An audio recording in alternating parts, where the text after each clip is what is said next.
Tamil trader YouTube viewer அனைவருக்கும் வணக்கம். நான் டேனியல் பேசுகிறேன். நம்ம இந்த வீடியோவில் என்ன பார்க்க போகிறோம் அப்படின்னு சொல்லி பார்த்தோம்னா, நிஃப்டி அண்ட் பேங்க் நிஃப்டியோட இண்டெக்ஸ் சார்ட்டை அனலைசிஸ் பண்ணி இந்த வாரம் நிஃப்டி அண்ட் பேங்க் நிஃப்டியோட மூமெண்டம் எப்படி இருக்கிறதுக்கான வாய்ப்பு இருக்குது அப்படிங்கிற ப்ரைஸ் ஆக்ஷன் வியூவை இந்த வீடியோவில் பார்க்கலாம். இந்த வீடியோ உங்களுக்கு பிடிச்சிருந்ததுன்னா கண்டிப்பாக லைக் பட்டனை ப்ரெஸ் பண்ண மறக்காதீங்க. உங்கள் ஃப்ரெண்ட்ஸ் எல்லாத்துக்குமே ஷேர் பண்ணுங்கள். உங்கள் வீடியோக்குள்ளே போகலாம். ஃபர்ஸ்ட் வந்து பார்த்தீங்கன்னா பேங்க் நிஃப்டி நம்ம அனலைசிஸ் பண்ணலாம். பேங்க் நிஃப்டியோடைய மூமெண்டம் என்ன, பேங்க் நிஃப்டியோடைய ப்ரைஸ் ஆக்ஷன் என்ன நடந்துகிட்டு இருக்குது அப்படின்னு சொல்லி பார்க்கலாம். இப்போ பார்த்தீங்க அப்படின்னு சொன்னால் நமக்கு வந்து மார்க்கெட்டுடைய ஸ்ட்ரக்சர் அப்படின்னு சொல்லி பார்க்கும்போது இங்கேருந்து ஒரு ரெசன்ஸ் எடுத்துருக்கு. அந்த எலெக்ஷன் ரிசல்ட் அனௌன்ஸ்மெண்ட்க்கு அப்புறம் வந்து பார்த்திங்கன்னா அதுக்கப்புறம் மார்க்கெட் கொஞ்சம் கொஞ்சமாக மார்க்கெட் மேலே போய் ரெசன்ஸ் எடுத்து ரெசன்ஸை பிரேக் பண்ணிவிட்டு திரும்ப ரெசன்ஸ் எடுத்து ரெசன்ஸை பிரேக் பண்ணியிருக்கு. ஸோ அப்போ இங்கே ஒரு அப் ட்ரெண்டில் தான் மார்க்கெட்டுடைய ஸ்ட்ரக்சர் இருக்குது. அப்போ இங்கேருந்து மார்க்கெட் மேலே போய் ஒரு ரெசன்ஸ் எடுத்து ரெசன்ஸை பிரேக் பண்ணி திரும்ப ஒரு ரெசன்ஸ் எடுத்து ரெசன்ஸை பிரேக் பண்ணி அப்போ இங்கேருந்து ஒரு பையிங் ப்ரெஷர் வந்திருக்கு. அதுக்கப்புறம் இதுலேருந்து ஒரு பையிங் ப்ரெஷர் வந்திருக்கு. இதுக்கப்புறம் திரும்ப மார்க்கெட் கீழே இறங்கி ப்ரீவியஸாக இருக்கிற பையிங் ப்ரெஷர், அதாவது இங்கேருந்து கீழே இறங்கி திரும்ப இந்த இடத்துல மார்க்கெட் வந்து இப்போ இருக்குது. ஸோ அப்போ இந்த இடத்துல ப்ரீவியஸாக இருக்குது அப் ட்ரெண்ட், அப்போ சப்போர்ட்டில் பையிங் ப்ரெஷர் இருக்கும். ஸோ அதுதான் இங்கே நடந்திருக்கு. அகெயின் இப்போ திரும்ப கீழே இறங்கி இங்கேருந்து அகெயின் திரும்ப பையிங் நடக்கிறதுக்கான சான்சஸ் இருக்குது. ஒருவேளை இங்கே வந்து பையிங் ப்ரெஷர் இல்லாமல் திரும்ப பிரேக் பண்ணுச்சுன்னா ஃபர்தராக நெக்ஸ்ட்டு இந்த சப்போர்ட் வரைக்கும் இறங்குறதுக்கான வாய்ப்பு இருக்குது. அப்போ இந்த சப்போர்ட் அப்படின்னு சொல்லி பார்க்கும்போது இங்கே இதுதான் அந்த சப்போர்ட். அப்போது இப்போ மார்க்கெட்டுடைய ஸ்ட்ரக்சர் என்ன அப்படின்னு சொன்னால் இந்த இடத்துல ஒரு பையிங் நடந்திருக்கு, அதே லைனை திரும்ப டச் பண்ணியிருக்கு, இந்த இடத்துல ஒரு சப்போர்ட் இருக்குது. ஸோ அதான் நான் லாஸ்ட் வீடியோவில் சொல்லியிருந்தேன். தேர்ஸ்டே வந்து பார்த்திங்கன்னா இந்த இடத்துல ஒரு ஹேமர் வந்துருந்துச்சு. நான் ஃப்ரைடே மார்னிங் வீடியோ நான் அப்லோட் பண்ணியிருந்தேன். அதில் நான் சொல்லியிருந்தேன் மார்க்கெட் இங்கேருந்து திரும்ப பையிங் நடக்கும், ஏன்னா மார்க்கெட் சப்போர்ட் ஜோனில் இருக்குது, இங்கே பையிங் நடக்கணும். அதே மாதிரி மார்க்கெட் மேலே நல்ல ஒரு சப்போர்ட் எடுத்து ப்ரீவியஸாக இருக்குது ஹை வரைக்கும் போச்சு, திரும்ப ப்ரைஸ் கீழே இறங்கிட்டு அதுக்கப்புறம் வந்து பார்த்திங்கன்னா அதே இடத்துல ஹோல்ட் ஆயிடுச்சு. இன்றைக்கும் பார்த்திங்கன்னா மார்க்கெட் அதுக்குள்ளே தான் ஓப்பன் ஆச்சு. பட் இப்படி தான் மூமெண்டம் இருக்குது. ஸோ இதுக்கப்புறம் நெக்ஸ்ட்டு எப்படி மூமெண்டம் நடக்கிறதுக்கான சான்சஸ் இருக்குது அப்படிங்கிறத பார்க்கலாம். அப்போ மார்க்கெட் இப்போது கரண்ட்லி என்ன ஜோனில் இருக்குது அப்படின்னு சொல்லி பார்த்தோம்னா பையிங், அதாவது பையிங் ப்ரெஷர் இருக்கிற சப்போர்ட் ஜோனில் இருக்குது. ஸோ அப்போ இது என்ன ஜோன் அப்படின்னு சொல்லி பார்த்தோம்னா இது வந்து சப்போர்ட் ஜோன்.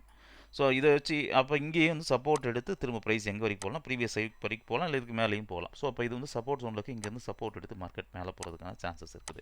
சரி, அப்போ லோயர் டைம் ஃப்ரேமில் பார்க்கலாம் எப்போ மார்க்கெட் மேலே போகும் அப்படிங்கிறத பார்க்கலாம். ஹவர்லியில் பார்க்கலாம். ஹவர்லியில் பார்க்கும்போது வந்து பார்த்திங்கன்னா ப்ரைஸ் வந்து நமக்கு வந்து ஓகே, நான் சப்போர்ட் இருக்கிறத நோட் பண்ணுறேன். ஓகே, ப்ரீவியஸாக இங்கே ரெசிஸ்டன்ஸ் இருந்துச்சு, இந்த ரெசிஸ்டன்ஸை பிரேக் பண்ணியிருக்கு, திரும்ப கீழே இறங்கி ஒரு சப்போர்ட் இங்கே,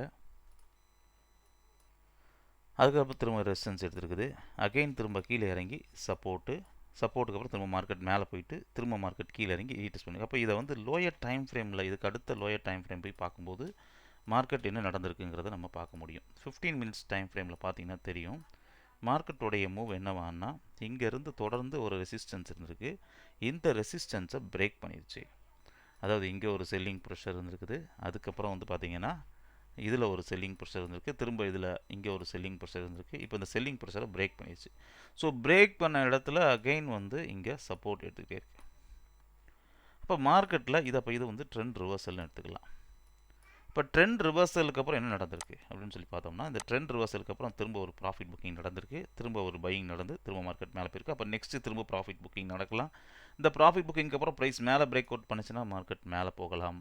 இல்லை இந்த ப்ராஃபிட் புக்கிங்க்கு அப்புறம் திரும்ப பையிங் ஸ்ட்ரென்த் இல்லை, அந்த பையிங் ப்ரெஷர் இல்லைன்னா திரும்ப மார்க்கெட் கீழே பிரேக் பண்ணலாம். பட் கீழே பிரேக் பண்ணுச்சுன்னா கண்டிப்பாக இந்த இடம் எல்லாமே பார்த்திங்கன்னா உங்களுக்கு ஸ்ட்ராங்காக பையிங் ஜோன், பையர் ஜோனாக இருக்கும். அதாவது 52,230 இந்த ஜோன் ஃபுல்லாக வந்து பார்த்திங்கன்னா ஸ்ட்ராங் பையிங் ஜோன். ஸோ இந்த இடத்துல கீழே இறங்கும் போது வந்து பார்த்திங்கன்னா பிரேக் பண்ணிச்சுன்னா கீழே பிரேக் பண்ணாலும் நீங்கள் பை பண்ண வேண்டாம், ஏன்னா கீழே பிரேக் பண்ணாலும் திரும்ப ஃபாஸ்ட்டாக மார்க்கெட் மேலே வர்றதுக்கான சான்சஸ் இருக்குது. ஸோ இப்போதைக்கு வந்து பார்க்கும்போது அப்போ ட்ரெண்ட் ரிவர்சலுக்கு அப்புறம் திரும்ப மார்க்கெட்டில் ஒரு கரெக்ஷன் நடந்துகிட்ருக்கு. ஸோ இந்த கரெக்ஷன்ஸ்க்கு அப்புறம் திரும்ப மார்க்கெட்டில் மேலே பிரேக் அவுட் பண்ணி அகெயின் மார்க்கெட் மேலே போகும். அப்போ எப்போ மார்க்கெட் மேலே போகும் அப்படின்னா ப்ரீவியஸாக இருக்கிற ரெசிஸ்டன்ஸை பிரேக் பண்ணதுக்கப்புறம் தான் மார்க்கெட் மேலே. அப்போ ப்ரீவியஸாக இருக்கிற ரெசிஸ்டன்ஸ் எங்கே இருக்குது அப்படின்னு சொல்லி பார்த்தோம்னா 52,657 இருக்குது. அப்போ மார்க்கெட் இந்த 52,647க்கும் 52,228க்கும் இடையில தான் மார்க்கெட்டுடைய மூமெண்டம் இனிமேல் இருக்கிறதுக்கான சான்சஸ் இருக்குது. ஸோ எப்போ இந்த லெவலை பிரேக் பண்ணுதோ, இப்போ ட்ரெண்ட் ரிவர்சலுக்கு அப்புறம் ஃபஸ்ட்டு ப்ராஃபிட் புக்கிங், சப்போர்ட்டு, அடுத்த செகண்ட் ரெசிஸ்டன்ஸு, திரும்ப மார்க்கெட் கீழே இறங்கலாம், திரும்ப சப்போர்ட் எடுக்கலாம், இப்படியே ஒரு கரெக்ஷன் நடந்து தென் எப்போ பிரேக் பண்ணுதோ அதுக்கப்புறம் தான் ப்ரைஸ் மேலே போகும். ஸோ அப்போ இன்னைக்கு நாளைக்கு பார்த்தீங்கன்னா நாளைக்கு ஒரு நாளை கழிச்சு மார்க்கெட்டுடைய மூமெண்டம் இதுக்குள்ளே தான் இருக்கிறதுக்கான வாய்ப்பு இருக்குது. ஒருவேளை மார்க்கெட் இதுக்கு மேலே பிரேக் அவுட் பண்ணுச்சுன்னா ஃபர்தராக மூமெண்டம் ஃபாஸ்ட்டாக மார்க்கெட் மேலே போகலாம். ஸோ அந்தளவு ஃபாஸ்ட் மூமெண்டமாக எதிர்பார்க்க முடியாது. ஒருவேளை இங்கே ஒரு கரெக்ஷன் நடந்து இந்த கரெக்ஷன்ஸ்க்கு அப்புறம் மார்க்கெட் மேலே பிரேக் பண்ணிச்சுன்னா ஒரே கண்டினியூஸ் மூமெண்ட்டாக மார்க்கெட் மேலே போகிறதுக்கான சான்சஸ் இருக்குது. ஒருவேளை இதில் கீழே பிரேக் அவுட் பண்ணுச்சுன்னா இது எல்லாமே உங்களுக்கு பார்த்தீங்கன்னா சப்போர்ட் ஜோனு. இந்த இடத்துல கீழே இறங்கினதுக்கப்புறம் ஃபுல்லாக ட்ராப் பண்ணுவாங்க. இதெல்லாம் உங்களுக்கு சப்போர்ட் ஜோனு. கேர்ஃபுல்லாக இருங்க. ரீசன் என்னென்னா சேனலை பிரேக் பண்ணிடுச்சு. ஸோ இதுக்கப்புறம் பார்த்தீங்க அப்படின்னு சொன்னால் மார்க்கெட்டில் கீழே இறங்குச்சுன்னா சப்போர்ட் ஜோனு எங்கேனாலும் பையிங் ப்ரெஷர் வரதுக்கான சான்சஸ் இருக்குது. மார்க்கெட்டில் மேலே பிரேக் அவுட் பண்ணால் மட்டும் என்ன செய்யலாம், பேங்க் நிஃப்டியில் ட்ரேட் எடுக்கலாம். ஸோ 15 மினிட்ஸில் மார்க்கெட் ஒரு ட்ரெண்ட் ரிவர்சல் ஆகிட்டு அந்த ட்ரெண்ட் ரிவர்சலுக்கு அப்புறம் ஒரு கரெக்ஷன் நடந்துட்டுருக்கு. ஸோ இந்த கரெக்ஷன்ஸ்க்கு அப்புறம் திரும்ப மார்க்கெட்டில் மேலே பிரேக் அவுட் பண்ணால் என்ன செய்யலாம், ட்ரேட் பண்ணலாம். இது பேங்க் நிஃப்டியோடைய வியூ. நிஃப்டி பார்க்கலாம். நிஃப்டியோடைய மூவ் என்ன? ஃபஸ்ட்டு வந்து பார்த்திங்கன்னா நிஃப்டி நம்ம ஹையர் டைம் ஃப்ரேம் பார்க்கும்போது மார்க்கெட் இன்றைக்கி மூமெண்டம் கேப் அப்பில் தான் ஓப்பன் ஆச்சு. ஆல் டைம் ஹைனாலும் மார்க்கெட்டில் பெரிய மூவ் இல்லை. ஸ்மால் மூமெண்டம் கொஞ்சம் கொஞ்சமாக தான் மூவ்மெண்ட் இருந்துச்சு. பெரிய மூவாக இல்லை. ஸோ ஸ்ட்ராங், அதாவது நல்ல ஒரு டெய்லி டைம் ஃப்ரேமில் நீங்கள் செக் பண்ணி பார்த்தீங்கன்னா இங்கேருந்து நல்ல கண்டினியூஸாக ஃபாஸ்ட் மூமெண்டம் இருந்துச்சு. இதுக்கப்புறம் அப்படியே ஸ்லோ மூமெண்டம் ஆயிடுச்சு. ஸோ அப்போ கண்டிப்பாக இந்த லெவலில் வந்து மார்க்கெட்டை கீழே இறங்க விடாமல் பையிங் நடந்துகிட்டே இருக்குது அப்படின்னு சொல்லலாம். ஸோ அப்போ இது வந்து ஃபஸ்ட்டு கீழே இறங்க விடாமல் ஃபஸ்ட்டு சப்போர்ட் பண்ண ஜோன். ஸோ அந்த இடத்துல நான் இப்போ ஒரு லைன் போட்டிருக்கேன். செகண்ட் பார்க்கலாம். அப்போ இது வந்து ஃபஸ்ட்டு கீழே இறங்க விடாமல் ஃபஸ்ட்டு பையிங்கு, திரும்ப கீழே இறங்கி அதுக்கு அடுத்து ஒரு பையிங் நடந்திருக்கு. அப்போது சப்போர்ட் ஜோன் இதுதான். ஸோ இப்போ அப் ட்ரெண்டில் நம்ம சப்போர்ட்டில் பை பண்ணணும். இதுதான் ப்ரைஸ் ஆக்ஷனுடைய ரூல். ஸோ அப்போ இந்த அப் ட்ரெண்டுக்கு அப்புறம் சேனல் இப்படி பார்த்தோம். இப்போ நம்ம வந்து கீழே உள்ள சப்போர்ட் சேனலை வச்சு மேலே உள்ள ரெசிஸ்டன்ஸை கண்டுபிடிச்சோம் அப்படின்னு சொன்னால் மார்க்கெட் இப்போ எந்த இடத்துல இருக்குன்னா கரெக்டாக ரெசிஸ்டன்ஸ் ஜோனில் இருக்குது. அப்போது மார்க்கெட்டில் இப்போ அதனால தான் பெரிய மூவ்மெண்ட்டும் இல்லை. ஒன்ஸ் கீழே இறங்கினதுக்கப்புறம் தான் அந்த ஃபாஸ்ட் மூவ்மெண்ட்டும் இருக்கிறதுக்கான சான்சஸ் இருக்குது. மார்க்கெட் அதுக்காக மேலே பிரேக் அவுட் பண்ணி போகுமான்னு கேட்டால் மேலே பிரேக் அவுட் பண்ணி போகலாம். பட் ஸ்லோ மூமெண்ட்டமாக தான் இருக்கும். எப்போ வந்து மார்க்கெட்டில் அப் ட்ரெண்டில் சப்போர்ட்டில் மட்டும் தான் ஃபாஸ்ட் பையிங் ப்ரெஷர் இருக்கும். அதனால் நீங்கள் வந்து டவுன் ட்ரெண்டில் ரெசிஸ்டன்ஸில் ஃபாஸ்ட்டு செல்லிங் ப்ரெஷர் இருக்கும். அதனால் அப் ட்ரெண்டில் இப்போ ரெசிஸ்டன்ஸ் ஜோனில் இருக்குது. அதனால் மார்க்கெட்டில் மேலே சேல் பண்ணிடலாமான்னு கேட்டால் எப்பயுமே அப் ட்ரெண்டில் ரெசிஸ்டன்ஸில் சேல் பண்ணக்கூடாது. ஃபாஸ்ட் மூமெண்ட்டும் நம்மளால் எதிர்பார்க்க முடியாது எப்போ நடக்கும் அப்படிங்கிறது. சரி, இப்போ நம்ம வந்து அப் ட்ரெண்டில் பை பண்ணுறதுக்கான வாய்ப்பு பார்க்கலாம். எங்கே வந்து பை பண்ணலான்னு சொல்லி. இப்போதைக்கு மார்க்கெட்டில் ரெசிஸ்டன்ஸ் ஜோனில் தான் இருக்குது. லோயர் டைம் ஃப்ரேம் போய் பார்க்கலாம். சரி, இப்போ வந்து இதை நம்ம ஒரு சைடு நம்ம இருக்கட்டும், ரிமூவ் பண்ணிக்கலாம். இப்போதைக்கு இந்த சார்ட் நம்ம வந்து அடுத்த டைம் ஃப்ரேம் போய் பார்த்தோம் அப்படின்னு சொன்னால் இங்கேருந்து நல்ல ஒரு அப் ட்ரெண்டில் இங்கே வந்து ஒரு ஃபாஸ்ட்டாக வந்து ஒரு பெரிய செல்லிங் நடந்திருக்கு. ஃபாஸ்ட் செல்லிங் நடந்திருக்கு. ஸோ இந்த செல்லிங் ப்ரெஷரை என்ன செஞ்சிருச்சு, பிரேக் பண்ணிடுச்சு. அப்போ இந்த இடத்துல ஒரு செல்லிங் நடந்திருக்கு. இதுக்கப்புறம் திரும்ப இதில் ஒரு செல்லிங் நடந்திருக்குது. அதுக்கப்புறம் அதை பிரேக் பண்ணதும் வந்து பார்த்திங்கன்னா ஒரு ஃபாஸ்ட் மூமெண்ட்டமாக பிரேக் பண்ணிடுது. பிரேக் பண்ணதுக்கப்புறம் திரும்ப வந்து பார்த்திங்கன்னா ஃபாஸ்ட் மூமெண்டம் இல்லை. அதுக்கப்புறம் ஸ்லோ மூமெண்டமாக தான் மார்க்கெட்டில் ஒரு அப் ட்ரெண்டாக மார்க்கெட்டுடைய மூவ் இருக்குது. அப்போது இது ரெசிஸ்டன்ஸை பிரேக் பண்ணதுனால இந்த 24,437ங்கிறது வந்து பார்த்திங்கன்னா ஒரு ஸ்ட்ராங் சப்போர்ட் ஜோனாக மாறும். ஸோ இப்போ எப்போ கீழே இறங்கினாலும் இந்த இடத்துல வந்து டச் பண்ணிச்சு அப்படின்னு சொன்னால் இங்கேருந்து ஒரு 150 பாயிண்ட் 200 பாயிண்ட்ஸ் திரும்ப ஒரு ஸ்மால் பவுன்ஸ் வந்து நடக்கிறதுக்கான சான்சஸ் இருக்குது. ஸோ நிஃப்டியில் ஸோ இதை வந்து ஒரு மைண்டில் வச்சுக்கலாம், பை பண்ணுறதுக்கான ஜோன். அப்போ அப் ட்ரெண்டில் சப்போர்ட்டில் பை பண்ணலாம். ஸோ ரெசிஸ்டன்ஸை ரெண்டும் பிரேக் பண்ணிட்டு அப்போ இது வந்து சப்போர்ட் ஜோனாக இருக்கும். ஸோ இந்த இடத்துல நம்ம என்ன செய்யலாம், மார்க்கெட் எப்போ டச் பண்ணுதோ அப்போ பை பண்ணலாம். அப்போ நமக்கு இந்த இடத்த நம்ம மார்க் பண்ணி வச்சுக்கணும். நெஃப்டியில் இந்த லைனை டச் பண்ணால் பை பண்ணணும் அப்படிங்கிற மாதிரி. ஓகே, ஸோ இது வந்து 15 மினிட்ஸ் டைம் ஃப்ரேமில். நெக்ஸ்ட்டு இதுக்கு அடுத்து லோயர் டைம் ஃப்ரேம் போய் பார்க்கலாம். லோயர் டைம் ஃப்ரேமில் பார்க்கும்போது பிரேக் ஆனதுக்கப்புறம் திரும்ப ஒரு ரெசிஸ்டன்ஸ் எடுத்துக்கு இந்த ரெசிஸ்டன்ஸை இன்றைக்கி பிரேக் பண்ணிடுச்சுங்க. அப்போது இது நல்லா தெரியும். இங்கேருந்து இது வந்து 5 மினிட்ஸ் டைம் ஃப்ரேமு.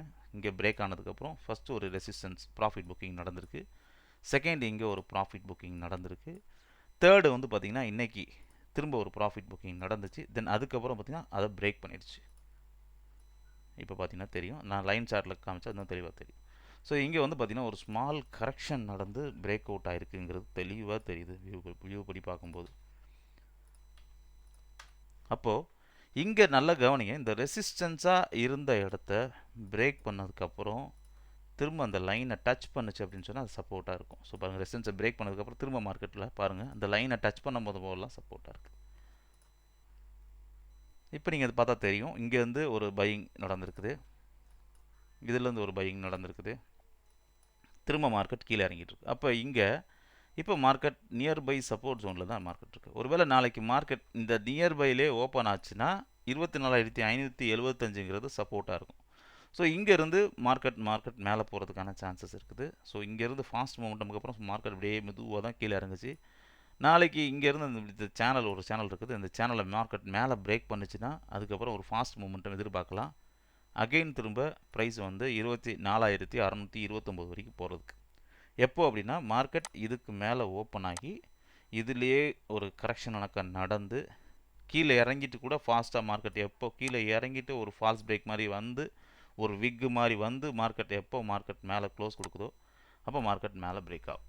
ஸோ அப்போ ஒரு ஃபாஸ்ட் மூமெண்ட்டம் எதிர்பார்க்கலாம். ஒருவேளை இங்கே இதே ஒரு கரெக்ஷன் பையிங் ப்ரெஷர் நடந்து பையிங் ப்ரெஷர் இல்லாமல் மார்க்கெட் கீழே பிரேக் பண்ணுச்சுன்னா தயவுசெய்து சேல் பண்ணிட வேண்டாம். மார்க்கெட்டில் அப் ட்ரெண்டில் சேல் பண்ண முடியுது, எங்கேனாலும் சப்போர்ட் எடுக்கலாம். ஸோ இதில் சப்போர்ட் எடுக்கலாம், இல்லை இந்த இடத்துல சப்போர்ட் எடுக்கலாம், எங்கேனாலும் இது சப்போர்ட் எடுக்கலாம். ஸோ சேல் பண்ண வேண்டாம். பை பண்ணுறதுக்கு இங்கே ஏதாவது நமக்கு ஒரு கன்ஃபர்மேஷன், ஒரு ஹேமர் மாதிரி, இல்லை கீழே இறங்கிட்டு ஃபால்ஸாக வந்து பிரேக் பண்ணி திரும்ப மார்க்கெட் மேலே வந்துச்சுன்னா அகைன் திரும்ப ரீடெஸ்ட் பண்ணிட்டு மார்க்கெட் என்ன செய்யும், மேலே போகும். ஸோ பை பண்ணுறதுக்கான ஆப்ஷன் 24,575க்கு மேலே இருந்துச்சுன்னா பை பண்ணலாம். அதுக்கு மார்க்கெட் கீழே போச்சு அப்படின்னு சொன்னால் சேல் பண்ண வேண்டாம். அதுக்கப்புறம் மார்க்கெட் கீழே இறங்கினதுக்கப்புறம் திரும்ப சப்போர்ட் லெவலில் ஏதாவது ட்ரெண்ட் ரிவர்சலுக்கு கன்ஃபர்மேஷன் 5 மினிட்ஸ்லையோ இல்லை 1 மினிட்லையோ ஒரு ட்ரெண்ட் ரிவர்சல் பேட்டர்ன் ஏதாவது ஃபார்மேஷன் ஆச்சுன்னா அதுக்கப்புறம் பை பண்ணுறதுக்கு பார்க்கலாம். அப்படி இல்லைன்னா நீங்கள் நான் ஆல்ரெடி சொன்ன மாதிரி 15 மினிட்ஸ் டைம் ஃப்ரேமில் இந்த சப்போர்ட் ஜோன் 24,437 தைரியமாக என்ன செய்யலாம், பை பண்ணலாம். ஓகே. ஸோ அப்போ நிஃப்டி பேங்க் நிஃப்டி பார்க்கும்போது பேங்க் நிஃப்டியில் நல்ல ஒரு ஸ்ட்ராங்காக அதாவது ஸ்ட்ராங்காக இந்த ஒரு கரெக்ஷன்ஸ்குள்ளே இருக்கிறதுக்கான வாய்ப்பு இருக்குது. இந்த லெவலில் ரெசிஸ்டன்ஸ் சப்போர்ட்டில் நம்ம ட்ரேட் எடுக்கலாம். இந்த லெவலை பிரேக் பண்ணதுக்கப்புறம் ஃபாஸ்ட் மூமெண்டம் இருக்கும். நெஃப்டியை பொறுத்தளவில் கண்டிப்பாக ஸ்லோ மூமெண்டம் தான் இருக்க வாய்ப்பு இருக்குது, பெரிய மூமெண்டம்லாம் இல்லை. ஸோ 24,575க்குள்ளே இருந்துச்சுன்னா இங்கேருந்து ஒரு சப்போர்ட் எடுத்து 24,629 வரைக்கும் போகலாம். ஒரு 50 பாயிண்ட் இல்லை 55 பாயிண்ட் தான் மூமெண்டம். பெரிய மூமெண்டம் வந்து நெஃப்டியும் பேங்க் நிஃப்டியும் பொறுத்தளவில் ரீசன்ட் டேஸில் இருக்கிறதுக்கான வாய்ப்பு இல்லை. எப்போ அந்த ஃபாஸ்ட் மூமெண்டம் இருக்கும் அப்படின்னா நெஃப்டியை பொறுத்தவரை 24,629க்கு மேலே இருந்துச்சுன்னா ஃபாஸ்ட் மூமெண்டம் எதிர்பார்க்கலாம். பட் இருந்தாலும் ஹவர்லி டைம் ஃப்ரேமில் அது ஸ்ட்ராங் ரெசிஸ்டன்ஸ் ஜோனாக இருக்கிறதுனால அந்த இடத்துல செல்லிங் ப்ரெஷர் வர்றதுக்கும் வாய்ப்பு இருக்குது.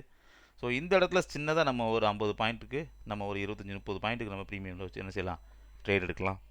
அப்படி இல்லைன்னா 24,437 இந்த சப்போர்ட் ஜோனில் தைரியமாக என்ன செய்யலாம், பை பண்ணலாம். இது வந்து ஒரு ஸ்ட்ராங் செல்லிங். திரும்ப அந்த லைனை டச் பண்ணும்போது கண்டிப்பாக ஃபாஸ்ட் பையிங் வரும். அப்போ தைரியமாக என்ன செய்யலாம், பை பண்ணலாம். பேங்க் நிஃப்டியை பொறுத்தவரை 15 மினிட்ஸ் டைம் ஃப்ரேமில் இந்த resistance zone support zone note பண்ணிக்கோங்க.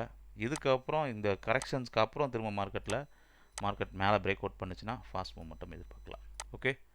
ஸோ இந்த வீடியோ உங்களுக்கு புரிஞ்சிருக்குன்னு நினைக்கிறேன். இந்த வீடியோ பிடிச்சிருந்துச்சுன்னா கண்டிப்பாக லைக் பட்டனை ப்ரெஸ் பண்ண மறக்காதீங்க. உங்கள் ஃப்ரெண்ட்ஸ் எல்லாத்துக்கும் ஷேர் பண்ணுங்கள். தேங்க்யூ.